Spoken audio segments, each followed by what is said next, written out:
Taigi, gerbiama kultūros centro direktorė, papasakokit mūsų televizijos žiūrovams trumpai apie balandžio artėjančius mėnesio renginius. Kaip ir kas mėnesį, Raseinių rajono kultūros centras Raseinių rajono gyventojams dovanoja visą puokštę gražių renginių. Pasižiūrėjus į mūsų mėnesių planus, vidutiniškai mes 30-40 renginių per mėnesį suorganizuojam per visą rajoną.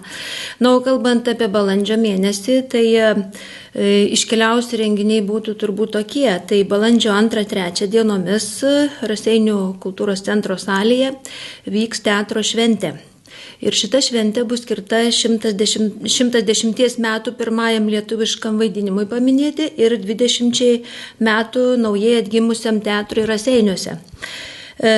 Bus prisiminta teatro istorija, pagerbti buvę ir esami teatro režisieriai, aktoriai. Balandžio 2 vakare vyks grupės Antikvariniai Kašpirovskio dantys pasirodymas. Šita grupė pas mus atvyksta pirmą kartą ir aš tikiuosi, kad ypatingai jaunimo dėmesį jį patrauks. Na, o balandžio 3 dieną pasirodys mūsų rajono mėgėjų teatrai. Tai galėsite pamatyti Šiluvos, Viduklės, Raseinių teatro mėgėjų pasirodymus. Rajono kultūros įstaigose, kurios veikia seniūnijose, balandžio mėnesį vyks edukaciniai užsiėmimai, bus mokoma marginti velykinius margučius, vyks velykinės popietės. Tradicinė šventė, jau 16-oji tradicinė šventė, Atvelykio šventė vyks Ariogaloje, kurioje dalyvaus Ariogalos miesto bei kaimiškosios seniūnijų bendruomenės, amatininkai, menininkai, atvyks kaip visada Velykų bobutė, vyks vaikų piešinių konkursas ant asfalto. Didelis dėmesys bus skiriamas ir mažiesiems miesto gyventojams, nes Atvelykis tai vadinamos mažosios velykėlės, tai vaikų šventė. Taip pat balandžio pabaigoje datą dar patikslinsim, bet Įgoloje vyks tradicinis išradingųjų talentų renginys, kuris vadinasi tokie kaip žvaigždės. Šie metai yra žymus tuo, kad Marcelijus Martinaitis, tai žymus mūsų krašto poetas, bus minimos 80-osios jo gimimo metinės. Na ir Kalnujose be jokios abejonės jo gimtinėje įvyks renginys skirtas šitoms metinėms paminėti.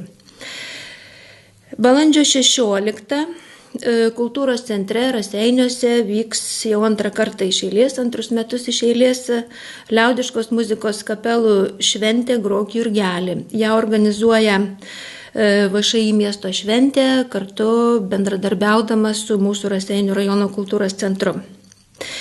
Balandžio 17 dieną visus kviečiame, visus, kurie mėgsta humorą, kurie nori pasijuokti, pasilinksminti į Respublikinę humoro šventę Juokis 2016. Balandžio 23 dieną Šiluvoje vyks popietė susitikimas su istoriku Gediminu Kulikausku.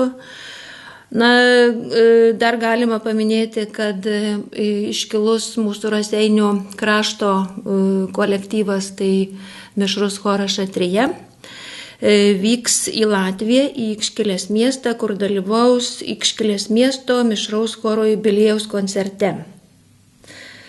Na, be abejo, be renginių, kuriuos organizuoja kultūros centras, bus visa eilė renginių, kur matysite atvykstančius kolektyvus, jų pasirodymus. Taigi galėsite pamatyti spektaklį Hollywoodas, spektaklį Žavios ir pavojingos, koncertuos muzikos grupė 16 Hz, vaikučiai galės apsilankyti cirke, na ir galėčiau išvardinti dar visą eilę renginių, bet tai būtų pagrindiniai renginiai tokie.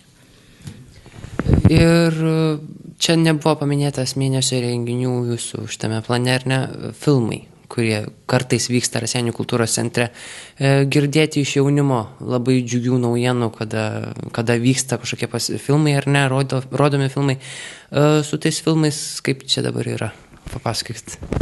Su filmais yra situacija tokia, tiesiog sistemingai mes filmų nedemonstruojam, bandėm kai pradėjau dirbti kultūros centre, bandėm tą daryti, tiesiog pastebėjom, kad lankytojų skaičius yra tikrai negausus.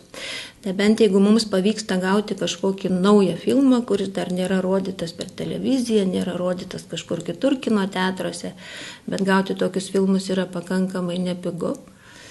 Todėl manyčiau, kad jūs patys žinot, kad iš tikrųjų tai bet kokį filmą mes galim tiesiog ir internetu parsisiuntę pasižiūrėti ir per televiziją pamatyti, taip kad tai nėra labai populiaru.